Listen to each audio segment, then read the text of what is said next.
Итак,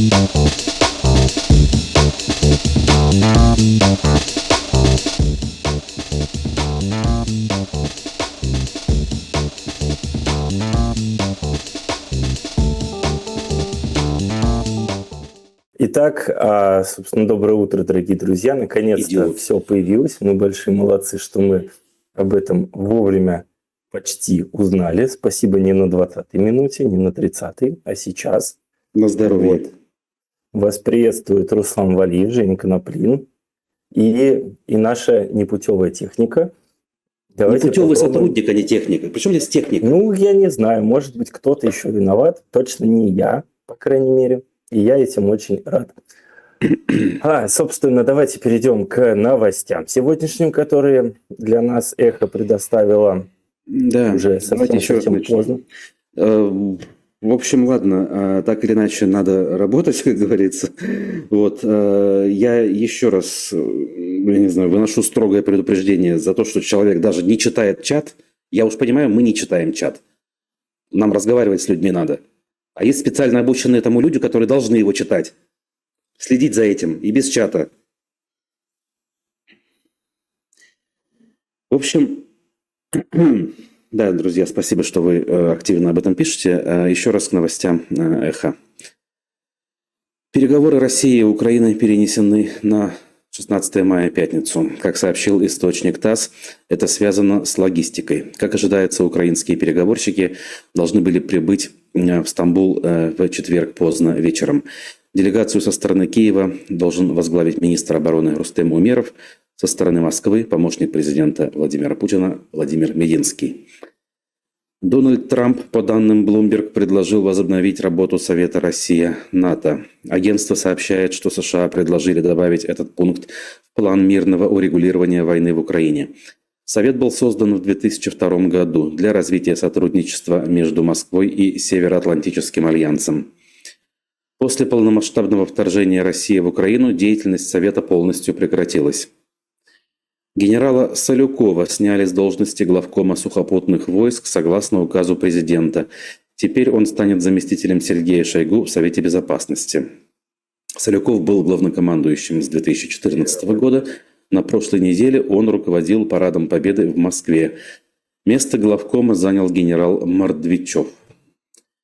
Жителя подмосковной электростали приговорили к 13 годам строгого режима из-за надписи на автобусной остановке. Как сообщает Медиазона, 27-летнего Веселова признали виновным в участии в регионе «Свобода России», распространении военных фейков и вандализме по мотивам политической ненависти. Он написал: «Потери армии России убитыми примерно 500 тысяч». Суд в Новгородской области посчитал мем с лягушонком ПП в радужном парике символикой экстремистского движения. Местного жителя, который сохранил эту картинку в своем аккаунте во ВКонтакте, оштрафовали на 1500 рублей. Изображение было опубликовано в 2020 году, до признания несуществующего движения ЛГБТ экстремистским движением в России. Издательство «Эксмо» на фоне возбуждения уголовного дела о пропаганде ЛГБТ попросило книжные магазины утилизировать 50 книг. Как пишет РБК, в числе прочего в список входят произведения «Назови меня своим именем», «Девушка из Дании» и «Лето в пионерском галстуке». Накануне после обысков в издательстве были задержаны около 10 человек. Пользователи Рунета массово пожаловались на работу популярных сервисов. По данным портала Down Detector, были зафиксированы сбои в работе сайтов, соцсетей, мессенджеров и банковских приложений, а также госуслуг. Большинство жалоб приходило из Московского региона и из Санкт-Петербурга. Таковы были новости по итогам четверга по версии медиапроекта «Эхо». Для меня интересная новость только одна. Естественно, это переговоры. И очень интересно в этом контексте. Я уже просто с утра и вчера перед сном читал о том, что вот Путин, он, собственно, эти переговоры, так скажем, о них заявил, потом сам же от них слился. При этом мы имеем фразу от Трампа о том, что Путин не поехал, потому что Трамп не поехал, и Путин готов разговаривать только с Трампом. Раз Трамп не поехал, то Путин поехал. То ли он его выгораживает, как обычно, то ли что. Ну вот, но процитирую в эфире здесь, я еще это не цитировал. Вот, мне кажется, это очень интересным. С точки зрения вообще проблематики происходящего, и так хочется быстренько, буквально, раз новостей не так много, процитировать статью «Коммерсанта» от 7 апреля 2008 года. Собственно, это была закрытая встреча, то бишь статья по закрытой встрече Совета Россия-НАТО как раз-таки, где Владимир Путин, собственно, намекал на то, что Украина в случае вступления в альянс НАТО может прекратить существование как единое государство. Так вот, буквально в двух словах. Президент России в момент этой встречи, собственно, он намекнул, что если НАТО представит план действий по членству в НАТО Грузии, то Россия признает Абхазию и Южную Осетию, опираясь на косовский прецедент, и тем самым создаст буферную зону между силами НАТО и своими границами. И, собственно, впрочем, о Грузии российский президент говорил совершенно спокойно и как бы мимоходом. Когда же речь зашла об Украине, Путин вспылил. Обращаясь к Бушу, он сказал: «Ты же понимаешь, Джордж, что Украина – это даже не государство. Что такое Украина? Часть ее территории – это Восточная Европа, а часть и значительно подарена нами». И прозрачно намекнул, что если Украину все же примут в НАТО, это государство просто прекратит существование. Собственно, это... то есть фактически он пригрозил, что Россия может начать отторжение Крыма и Восточной Украины. 2008 год, апрель. Через эту логику еще 2008 года можно действительно сделать выводы о том, что Путину от этих переговоров нужен явно не Зеленский. Хотя Владимир Александрович очень героически выступает, красиво, говорит о том, что I'm here, что я жду. Но, тем не менее, я так понимаю, что Владимиру Путину нужна какая-то бумажка от Соединенных Штатов. Я понятия не имею, о какой бумажке идет речь, о какой создании этой буферной зоны. Видимо, опять с забором, видимо, по границам, не знаю, стран Балтии или где вот этот высокий забор нужен. России очередной. Но, тем не менее, это, по крайней мере, дает нам какие-то более глубокие, наверное, понимания того, что происходит. По крайней мере, мне больше понятно поведение этого товарища, который 25 лет строит забор на границе постсоветских республик. Тут что скажешь? Его поведение как раз-таки, да, действительно, оно поддается определенному осмыслению, анализу, прогнозированию даже, с учетом сказанного в течение многих лет и сделанного в течение тех же самых многих лет.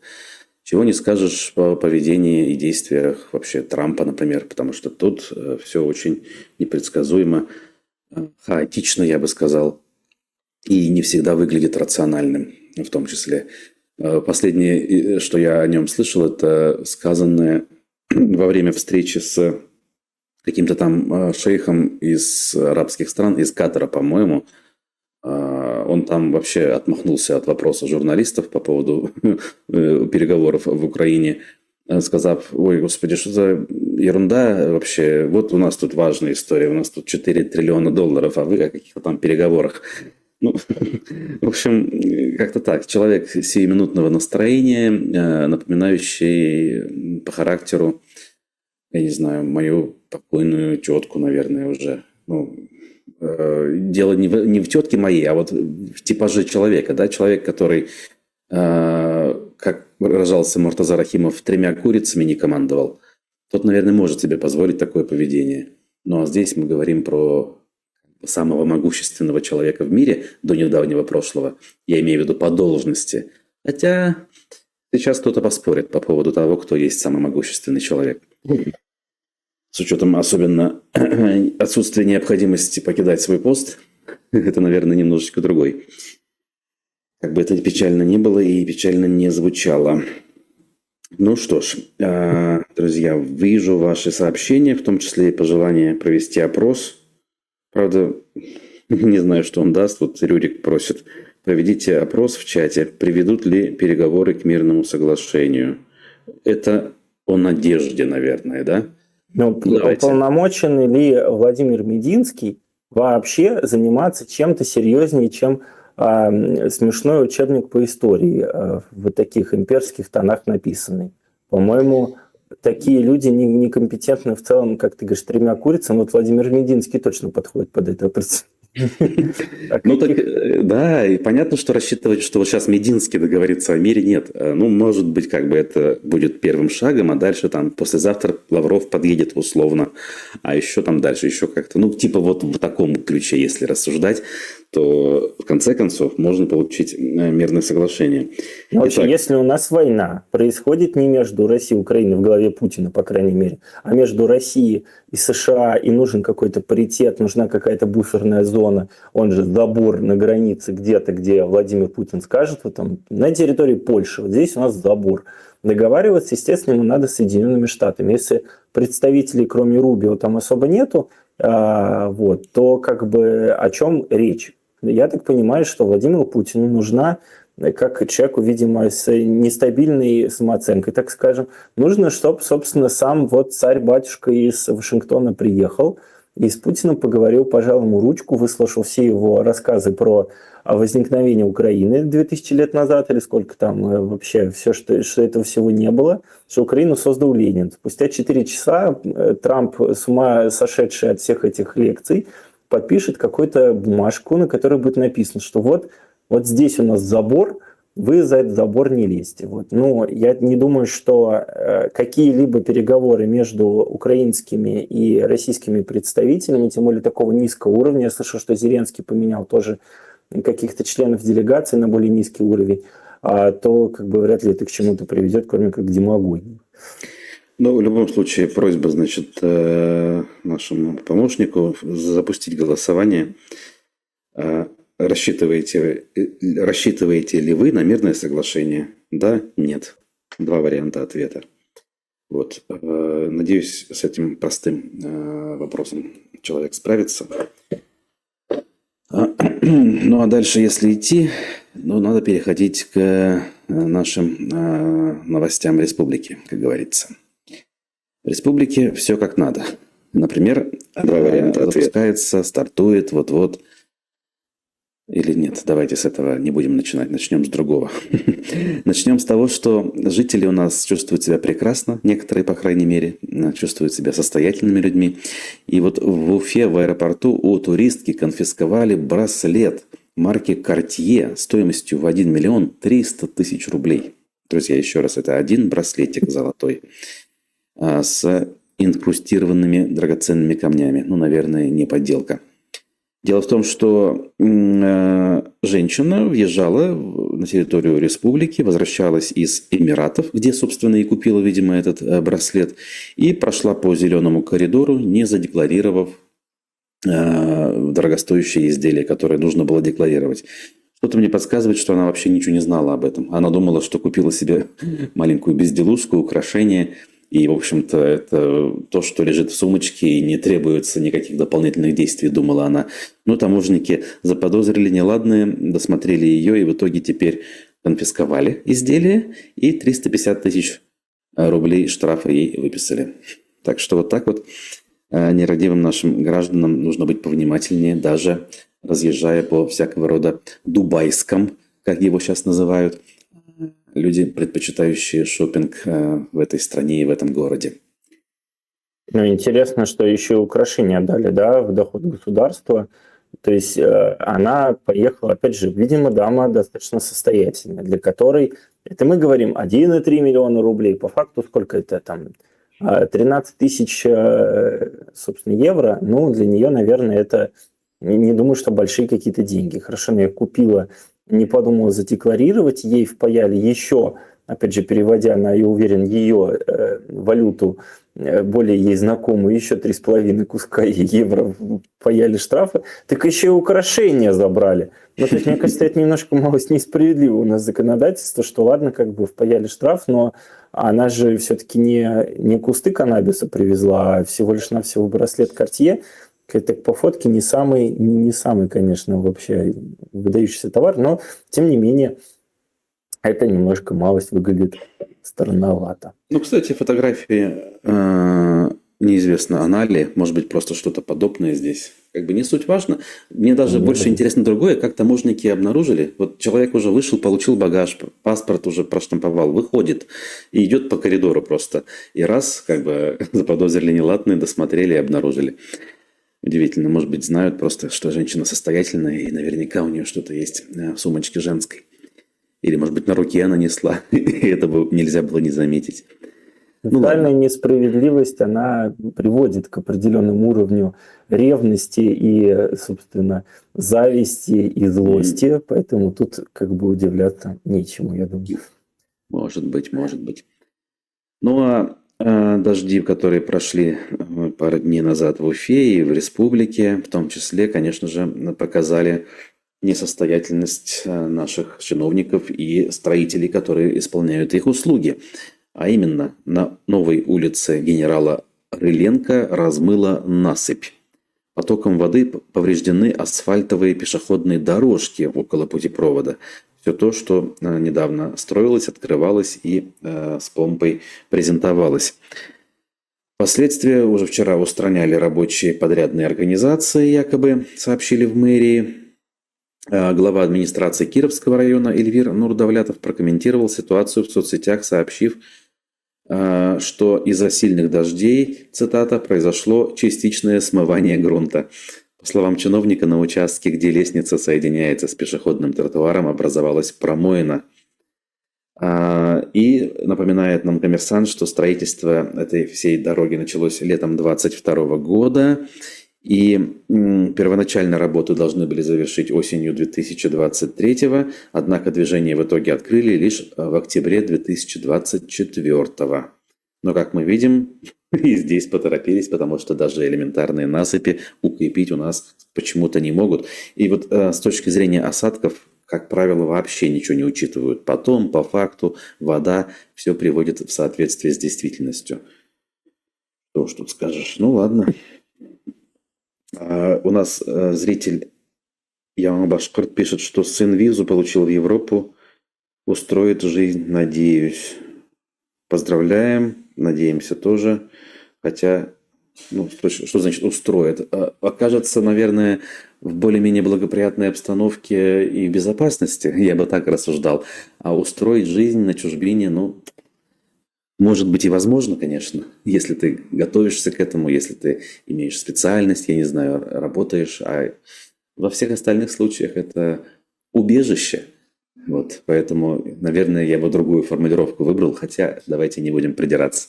Все понятно, все замечательно, сын молодец. Ну, так Итак, или иначе, конечно, ну, то есть есть беженцы, это одно, а в принципе в Европе, конечно, ждут людей, которые, я не знаю, получат образование и будут квалифицированными специалистами. Вот, а, собственно, других товарищей вроде нас с Русланом здесь и так очень много.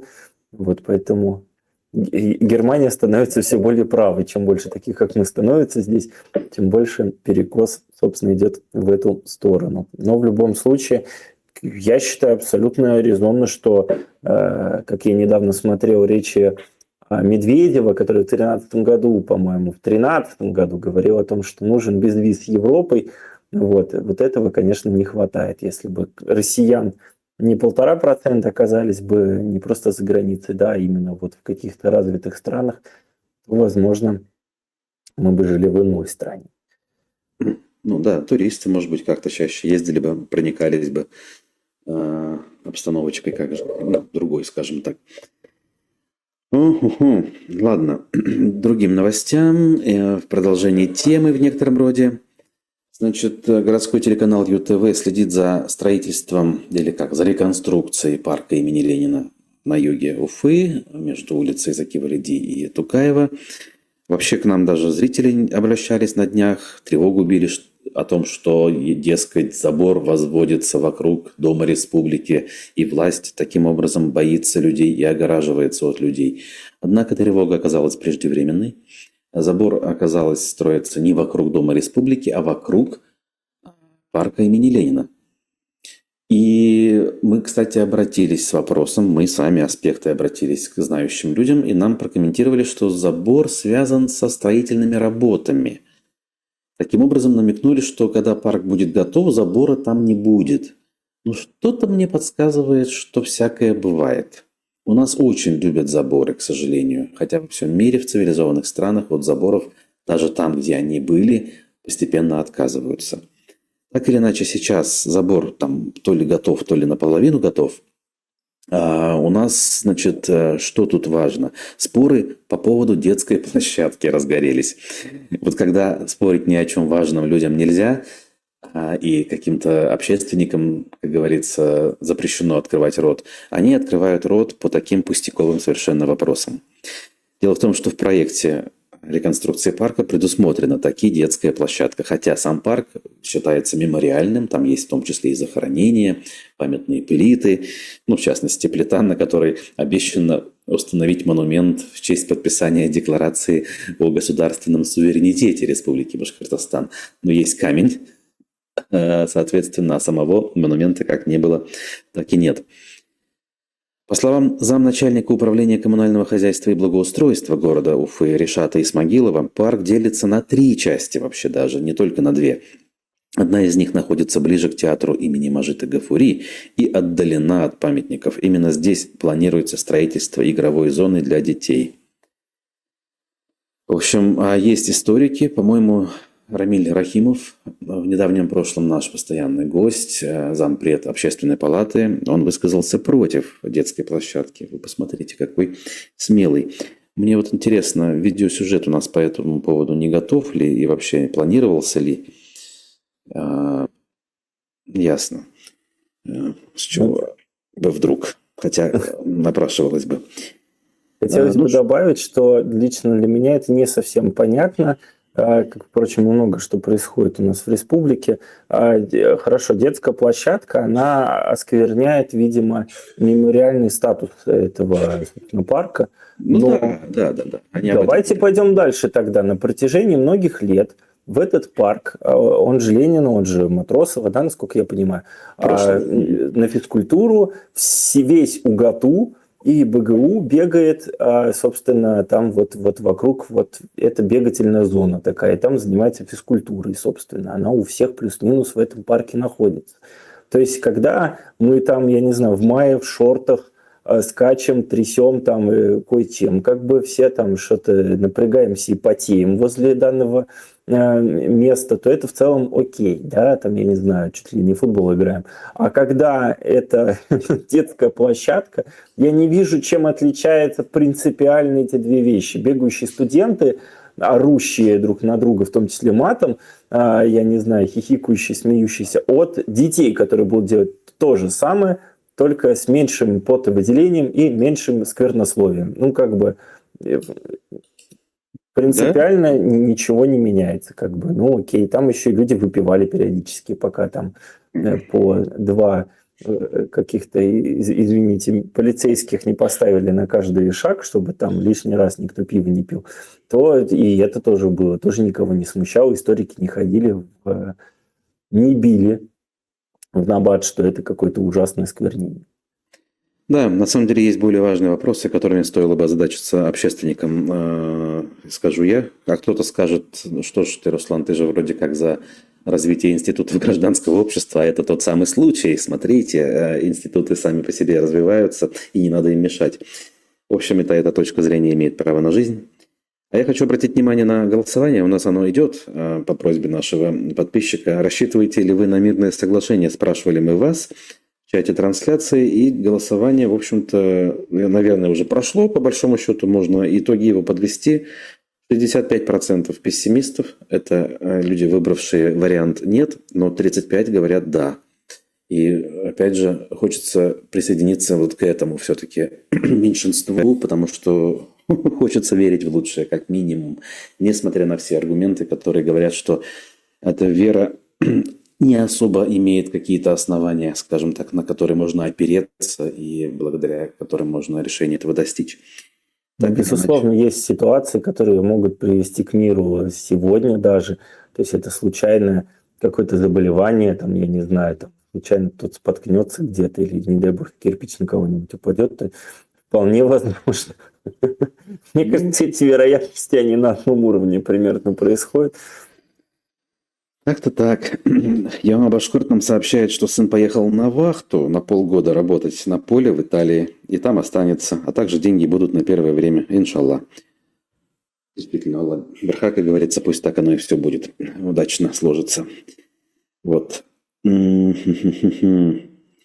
Народ верит, что переговоры закончат войну. Война закончится, когда умрет тот, кто ее начал, пишет пользователь команда. Так, ну что ж, ладно. Дальше идем. Немножечко, как говорится, военной тематики. Как же без нее? Военным комиссаром Бирска, сообщает «Коммерсант», стал бывший бизнесмен. Казалось бы, обычное какое-то кадровое решение рядовое, но тут любопытно, что, оказывается, даже вот такое бывает. То есть это не какой-то военный в отставке, который на пенсии, и вот нужно где-то работать, как это чаще всего бывает. А это некий человек, который получил, значит, образование, правда, военное в авиационном училище летчиков в Уфе, которое закрылось в 1999 году. Дальше он занимался бизнесом. С 15 по 22 возглавлял Уфимское ООО «Сочинский». Был владельцем ТСК «Сочинский». Занимался ликвидацией одноименных организаций. Потом соучредителем православного прихода был в честь князя Александра Невского. А в последние 3 года работал в управлении безопасности Транснефти «Урал». И вот теперь станет военкомом Бирска. И, соответственно, заниматься будет призывом военнослужащих, ну и, наверное, подписанием контрактов с теми, кто хочет воевать в зоне СВО. Какой вывод из этого можно делать? Особо никаких. Просто давайте примем к сведению, что даже почти гражданские люди, или больше гражданские, нежели военные, тоже возглавляют такого рода структуры. Я, может быть, по не крайней знал. мере, конфликта интересов между его бизнесом и должностью я не вижу прямого. Так что это, по крайней мере, уже, ну окей, ладно. Вот, Мгм. хотя, если будешь совсем пессимистом, то пускай он будет, да, как Руслан периодически говорит, чем хуже, тем лучше. Если по этому принципу, да, конечно. Конечно. Ну вот следующая новость, по-моему, тоже из этого разряда. Башкортостана задержаны экс-директор завода «Авангард» и его заместитель. Одно из крупных оборонных предприятий, я напомню на всякий случай, если кто забыл или не знает. ПКП «Авангард», оно входит в группу компании «Ростех». Значит, задержали, соответственно, Станислава Шевчука, бывшего исполняющего обязанности гендиректора, и его, нет, не его, а просто заместителя руководителя предприятия по инвестициям и развитию Михаила Богоявленского. 285 и 290 статьи Уголовного кодекса им инкриминируются. Как сообщили в пресс-службе ФСБ по Башкортостану, фигуранты уголовного дела подготовили документацию, в которую включили ложную информацию о выполнении подрядчиком работ на сумму почти 51 миллион рублей. При этом выполнение строительно-монтажных работ было сорвано по вине подрядчика, а договор расторгнут. А дальше Богоявленский, то есть замдиректора, в 2023 году требовал от руководителя коммерческой организации взятку в размере 120 миллионов рублей за обеспечение незаконных преимуществ при проведении тендеров. Обращаю ваше внимание, о каких периодах идет речь. Это уже 23 год.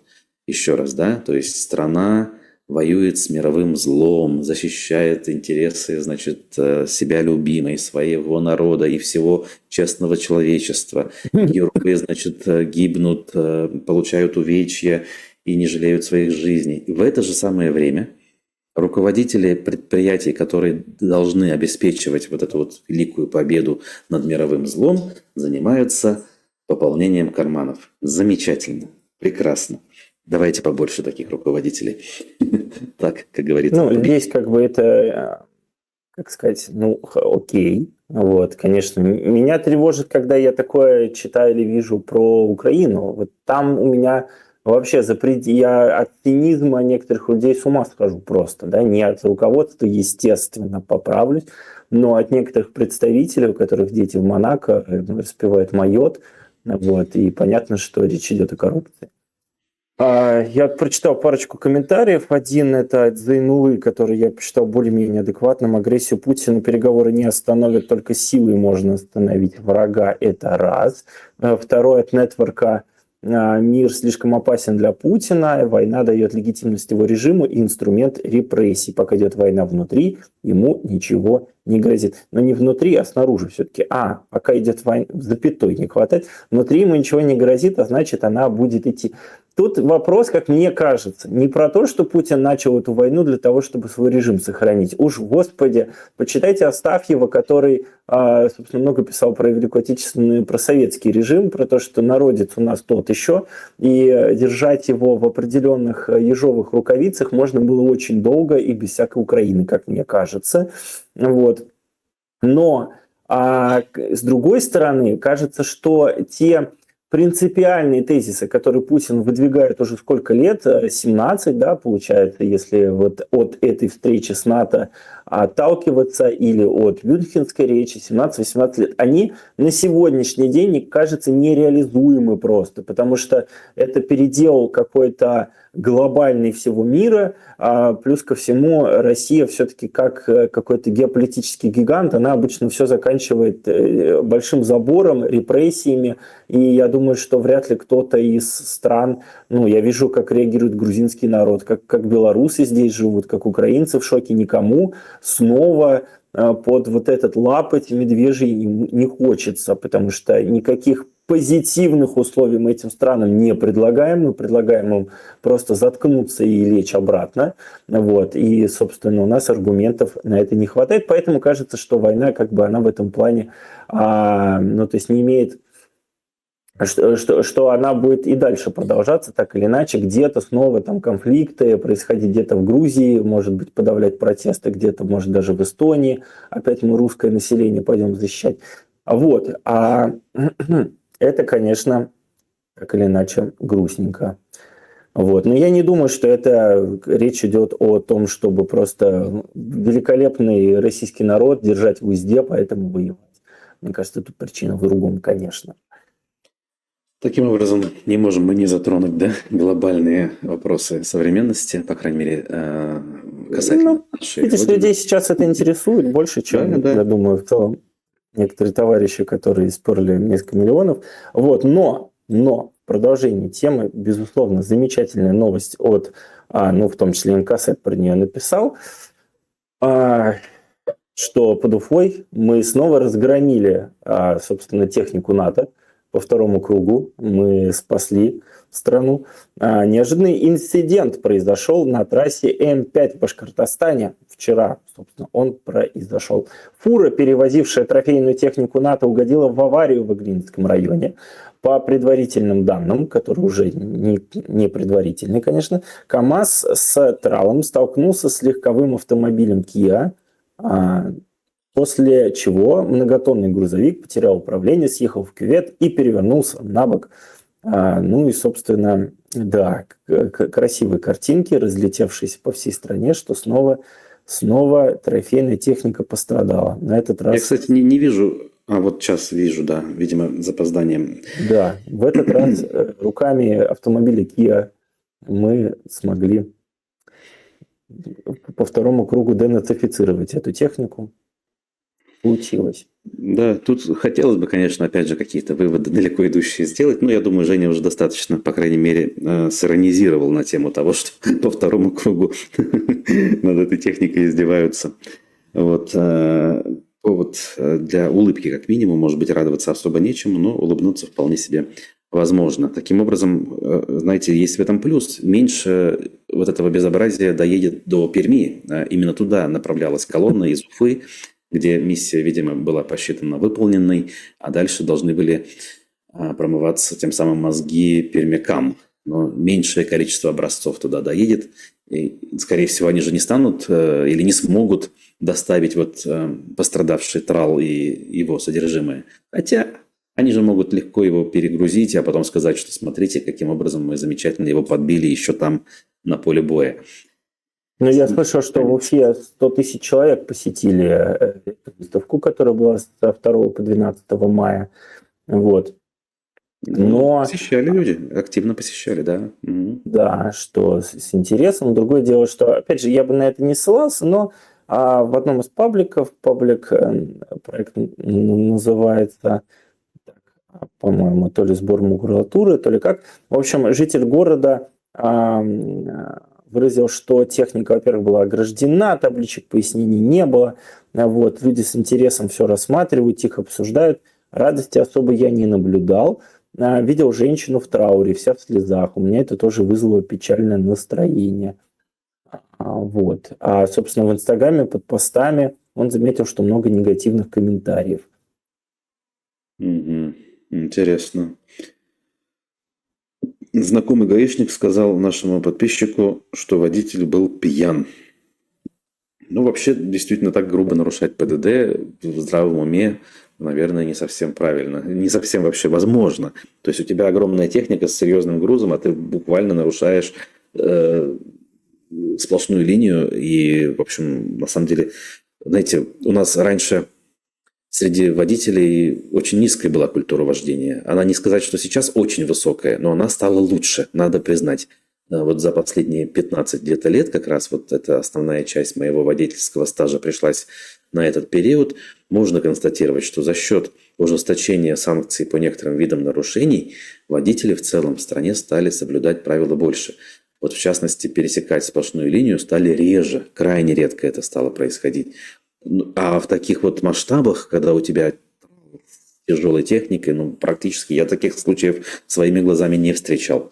А тут, значит, человек с техникой НАТО, видимо, почувствовал себя защищенным. Типа, у меня тут техника трофейная врагов, значит, это у меня защитный амулет, тотем, и, значит, можно все что угодно. Видать, решил он про себя, нажрался и поехал. Все может быть.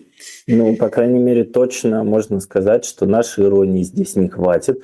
Нужно поднимать с того света Михаила Салтыкова-Щедрина.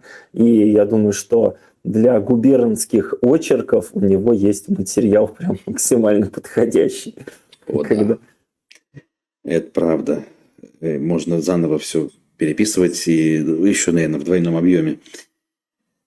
В этом смысле вчера, знаете ли, параллельно прослушал часть выпуска Дудя, иностранного агента, с человеком, имя которого я не назову, но он занимается историей Российской империи столетней давности, то есть и рассказывает в формате подкаста, например, о том, как империя разваливалась. И он потрясающе дал интервью, на мой взгляд, говоря о нравах, бытия, вообще особенностях людей того периода. Помимо там того, как они жили, что кушали, как умывались, куда ходили в туалет, там рассказывается о том, о чем они думали, о чем говорили. Так вот, взгляды, мысли, переживания у них были ровно те же самые, что и у нас. Они тогда считали, что прогресс достиг уже такой величины, что человечество вот-вот и станет абсолютно счастливым. И войн больших больше никогда не будет, потому что войны уже невозможны, иначе все друг друга перебьют. Думали люди до Первой мировой войны, накануне ее начала, я напомню. И в этом смысле оптимизма у меня, конечно, не прибавилось. Мы тоже сейчас любим говорить, ну куда уж там сейчас, типа война. Все легко может произойти в огромном масштабе, к сожалению. Так что, кстати, обратите внимание на этот фильм. Очень интересно с точки зрения самопознания. Яма Башкорт пишет: я в такси работаю, межгород, после начала мобилизации на дорогах стало спокойнее. Самые отморозки ушли умирать. Интересное наблюдение. Возможно, вы действительно правы. Ой-ой-ой. Ну и, собственно, потрясающий следующий комментарий о том, что они вернутся уже с ПТСР и будут еще хуже. Следом сразу же. Ну да, кто-то все-таки вернется. Это правда. Так, что у нас дальше? У нас осталось совсем чуть-чуть, кстати говоря. Но надо сказать, что государство руками республиканской власти продолжает делать вид, что все в порядке. И вот в Уфу на фестиваль-конкурс песни Иосифа Кобзона, вот такой вот, представляете, конкурс, приедут российские звезды, с гордостью сообщает Башинформ. Конкурс состоится вот уже в эти выходные, 17-18 мая. Фестиваль представляет концертную программу, посвященную празднованию 80-летия Победы, разумеется. Башинформу сообщили в пресс-службе Башоперы, что конкурс охватывает несколько номинаций: академический вокал, эстрадный вокал, народный вокал и так далее. В конкурсе могут принять участие все от 14 до 75 лет. По условиям могут принять участие учащиеся, а также профессионалы своего дела. В общем, что-то новое. У Я нас там раньше не потрясающие слышал. звезды. И среди этих звезд, даже которые с афишу оценить, там есть Абдразаков, который и так как бы местный человек, так скажем. Вот я пытаюсь звезд найти. Где тут московская А звезда? вторая фамилия, которая, ну, лично мне говорит очень о немногом, но которая хотя бы на слуху более-менее, это Ольга Кормухина. Правда, на слуху она была лет, сколько это, 140 назад. Ну, в общем, это действительно звезды, без всяких кавычек можно смело писать о том, что Уфа. А ведь давайте вспомним, что было 10 лет назад, когда в Уфу почти доехал Мерлин Мэнсон, доехала Продиджи, Лимп Бизкит, группа Пласибо. Может быть, немногим это о чем-то скажет, но это были мировые хедлайнеры. Я уж молчу про группу 30 Seconds to Mars, у которой ни много ни мало вокалистом является Джаред Лето. Человек, который вообще максимально известен, я не знаю, на уровне какой-нибудь той же самой Леди Гаги, Мадонны и так далее. И эти люди когда-то приезжали. Возможно, даже кого-то и забыл из мировых артистов. Теперь у нас пишут тот же самый Башинформ, который 10 лет назад, наверное, про Пласибо писал, теперь Конечно. пишет про Ольгу Кормухину. Со словом «звезда» она у них ассоциируется, с чем мы их и поздравляем. Да, у нас зрители молодцы, классные комментарии дают по поводу тех новостей, что мы обсуждали, по поводу вот фуры пресловутой с техникой НАТО. Может, водитель решил повторить подвиг Гастелло и решил пойти на таран на южнокорейскую недружественную Kia? Вот в таком духе, да, только это можно комментировать, иначе, в общем-то, как об этом серьезно скажешь? Вот почаще бы такие люди, которые пишут эти довольно странные комментарии, появлялись бы в нашем телеграм-канале, друзья. Потому что там, ну, то есть периодически у меня ощущение, как будто я в палате нахожусь. А вот таких комментариев там не хватает, и очень-очень хочется их побольше читать. Да, прислушайтесь, друзья, к такой просьбе. Это, пожалуйста. Евгения действительно Начинается, нужна поддержка. называется канал ни много ни мало, как вы могли догадаться, «Аспекты Башкортостана». Ничего нового в нашем названии там нету. Да, ссылка, конечно же, в описании, на всякий Да. случай напомню. Также там ссылки есть на другие важные вещи, например, на сервис Boosty, с помощью которого нам можно и нужно помогать все-таки, дорогие друзья. Там даже адрес скрипта кошелька есть, если вдруг кому-то удобно таким образом. Ну и если не знаете, хотя тут о чем знать-то, остальные ссылки уже не так важны, имею в виду ВКонтакте, сайт, это все на сегодняшний день, можно сказать, не функционирует полноценно точно. Поэтому главное это YouTube, это телеграм-канал. Пожалуй, ну и кому интересно видео исключительно, это TikTok, который у нас живет отдельной жизнью, развивается, надо сказать, подписчиков собирает. Вот, Инстаграм тоже. Там менее активно, может быть, нежели в ТикТоке, но есть определенная движуха в хорошем смысле этого слова. Поэтому подписывайтесь, дорогие друзья. Кстати, ну ссылки в описании нету на Инстаграм. Вот сейчас я это обнаруживаю, надо добавить. Потому что у нас там было, ну... Да. Мы раньше считали это важным. А сейчас, наверное, есть смысл. Надеюсь, помощник услышит и ошибку эту исправит. Ну, не ошибку, окей, недоработку. Также... Ну, собственно, из того, что еще можно обсудить, в Госдуме предложили запретить продажу сладостей в алкомаркетах. Некая Татьяна Буцкая решила защитить детей, вот, собственно, от не знаю чего. Она является первым заместителем председателя Комитета Госдумы по защите семьи, предложила запретить, да, собственно, вот в магазинах, торгующих алкоголем. А какой магазин не торгует алкоголем? Тут хочется спросить, наверное, формулировка не очень. Речь идет, наверное, о магазинах типа Главпивторг, Красный Белый и так далее. А, собственно, она выразила опасение, что это делает такие заведения любимыми местами для детей. А когда по дороге из школы домой ребенок заходит в этот магазин, а потом достигает возраста, когда можно покупать алкоголь, ему ничего не надо менять в траектории своего движения домой.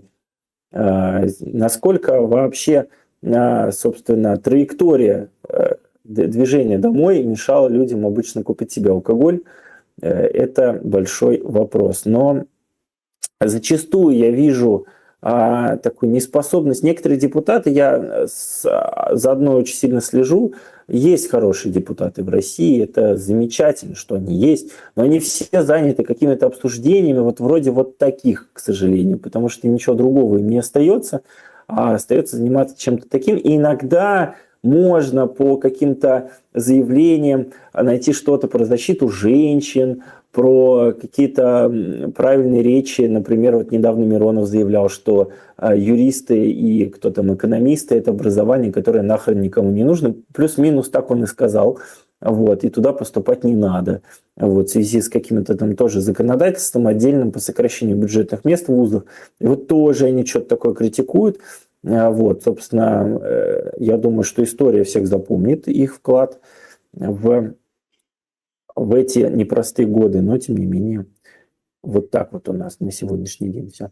Мгм. Что еще у нас есть такое? Мысль вылетела, была какая-то важная. Ну ладно. Мгм. Так, друзья, я пока вспомнил, добавлю, что работаем над тем, чтобы вышел очередной выпуск аспектов городской среды, то, о чем вчера просил, в частности, Азат Network. Ну и, в принципе, нам самим надо уже тему продолжить. Бросать ее ни в коем случае не планировалось. Мы периодически обещали рассказывать об изменениях с Олегом Арефьевым, поэтому это сделаем. Может быть, даже сегодня, если вот мы сейчас согласуем оставшиеся детали. Если не сегодня, то в ближайшем будущем. Поэтому, опять-таки, следите за анонсами, будьте с нами. Кормухина – это та певица, которая судилась с Полиной Гагариной за песню «Кукушка» Цоя, спрашивает Кеплер. Я, в общем, ни про суд, ни про Кормухину ничего сказать не могу. Я вообще грешным делом подумал, не Картукова ли это вот эта, которая «Матушка земля, белая береза»? Нет. Кормухина – это что-то такое. Вот лет 30 назад она там что-то пела где-то. Ага, ну хотя Такие да. звезды к нам не ездят. О чем вы говорите? Ей 65 лет, вот она что-то поет. Я не могу ничего из этого оценить. Но вижу, что песню «Кукушка» она пела в 2012 году. Так что вполне себе возможно, что так оно и было. Это Вот. могло бы быть, да. Знаете, кто-то может спросить, почему мы не реагируем вот на, скажем так, спор, опять же, если так можно его назвать, по поводу деятельности русской общины. Я в последние дни видел у признанного иностранным агентом Руслана Габасова на эту тему целый, значит, ролик большой, там немыслимое количество просмотров, комментариев, слов поддержки и прочее. Вы прекрасно знаете, что проблематика как таковая меня тоже волнует. Я говорю, где-то сочувственно отношусь к некоторым вещам. Тут поводом этому всему послужил инцидент, если так сказать можно, с выбором названия набережной Уфы. И, знаете ли, я бы все-таки делил эти вещи. Действительно, выборы были, и там, значит, непонятно все происходило то ли с накруткой голосов, то ли с атакой ботов. Это одно. А другое дело то, о чем говорит Руслан в своем видео, выкладывая, значит, нарезки того, как какие-то люди с автоматами тренируются где-то как-то. В общем, я не смог найти подтверждение того, что это именно в Уфе происходила вся эта тренировка, поэтому боюсь об этом говорить как об истине в последней инстанции, потому что тема действительно болезненная, а говорить с уверенностью о том, в чем не уверен, нет никакой возможности. Это неправильно. К большому сожалению, мы сейчас в целом переживаем такое время, радикальное время. И, собственно, я не читаю вообще подобные телеграммы практически. То есть и СМИ, которые так или иначе пытаются... Но не СМИ, это телеграм-каналы, конечно. Вот. И такие деятели, потому что их работа вся так или иначе состоит вокруг того, чтобы раздуть какую-то тему, зачастую из-за ничего, и сделать скоропостижные выводы, которые все уходят в мерение, собственно, черепов у людей, кто какой национальности, кто откуда, везде найти угрозу, понятно, какого содержания эту угрозу. Поэтому, собственно, мне бы хотелось, чтобы люди скорее нас тогда читали и смотрели, чем вот это все, в это погружались. Безусловно, то, что делает русская община, это мрак, тьма и ужас. Вот. Но мне кажется, что это исключительно мое мнение, что с другой стороны происходит тоже тьма, мрак и ужас. Да, да, радикализация в этом смысле и страшна, и опасна, хотя, с другой стороны, не понять людей, которые этим занимаются, нельзя. То есть есть к этому какие-то предпосылки. Вот, ну, голосование, кстати, да, я видел, в частности, то, что точно видел, да, буквально коротко прокомментирую. Когда в лидерах голосования оказалось башкироязычное наименование Огезель Мойзана, то есть площадь Агидели, пост написала супруга одного из главных лидеров этой самой русской общины в Башкортостане, журналистка аргументов и фактов Наталья Кузнецова. Она написала, что ничего против башкирских слов не имеет, но слово «Майдан», оно такое себе слово, имеет негативную коннотацию. На полном серьезе люди это пишут. Ну, скажем так, передергивание высшего, как говорится, класса. Вот. Вроде бы все-таки именно это название должно сохраниться, по крайней мере, в мэрии утверждают именно так. Вообще могут, конечно, эту историю спустить на тормозах и ничего не присваивать, потому что когда возникают скандалы и какие-то риски, то приходит сверху нужный дядя и говорит: так, ребята, давайте-ка мы это дело отменим. В Москве, по крайней мере, так бывало. И не только в Москве, кстати. Примеров много можно вспомнить.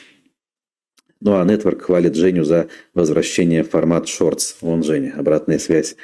Так что надо иногда это делать. Полностью согласен. Ну, собственно, да, конечно, можно сказать о том, что шорт как инструментарий на фоне Баймака, он типа сделал свое дело и добавил намного подписчиков. Конечно, хочется что-то делать. Другое дело, что не всегда отдачи есть, вот, собственно, которую часто не хватает. Но, тем не менее, мы включились в работу, будем к этому формату возвращаться. Угу, именно так. Вон, буква Z тоже негатив вызывает, но мы же ее не отменяем, пишет Кеплер. Прекрасно, да, именно так. Ну, я, конечно же, вы понимаете, никак не поддерживаю этот аргумент и даже не могу понять его. Это совершенно надуманная, высосанная из пальца позиция, которая о многом говорит и об отношении Кстати, там не самые интеллектуальные люди Украине. сидят. Не самые интеллектуальные люди изначально сидят, но видят слово, и у них начинаются какие-то ассоциации. А насчет буквы Z, кстати, я не совсем соглашусь. Я помню, что в 2022 году наша прекрасная молодежь, вышедшая на пару митингов и поняв, что в целом никто из поколения там 35-50, по крайней мере, не готов особо выходить, я уж молчу про еще более старшее поколение, то начали в российском обществе и параллельно, кстати, в украинском тоже такое было время от времени, отменять кроссовки New Balance. Потому что кроссовки New Balance, если на их дизайн посмотреть, если вертикально взять кроссовок, то написано буква N, естественно. Но если как бы вот когда ты идешь, то там Z. И наша молодежь украинская в этом плане, так сказать, объединились, по крайней мере, в борьбе с New Balance, для того, чтобы Z у себя на ногах не носить. Ой, роман «Тихий Дон» Шолохова нам напоминает «Ведомости», где Майдан встречается на каждой третьей странице. Русская община не хочет запретить нобелевского лауреата Шолохова. Хорошо, прекрасно. Но я думаю, что Наташа не в курсе. Вот. Так себе, конечно, демонстрация, в общем-то, отношения к языку, к вообще мнению людей и так далее, и так далее. Все понятно. Или не все, но многое. Давайте так скажем. Немножко упростим формулировку. Заканчивать будем, наверное, даже. Да, я думаю, что чуть пораньше закончить можно. Конечно. Новостей особо не было. Ничего страшного. Угу. Хорошей пятницы. Да, ну и еще раз, если будут эфиры, мы, как говорится, скрывать не будем, появимся в сетке. А пока будьте здоровы, впереди выходные. Давайте проведем их как-то насыщенно, с пользой максимально. И достойно. Да. Встретимся так или иначе либо на следующей неделе, либо в ближайшие часы в проекте «Аспекты городской среды». Всем пока, дорогие друзья. Пока-пока.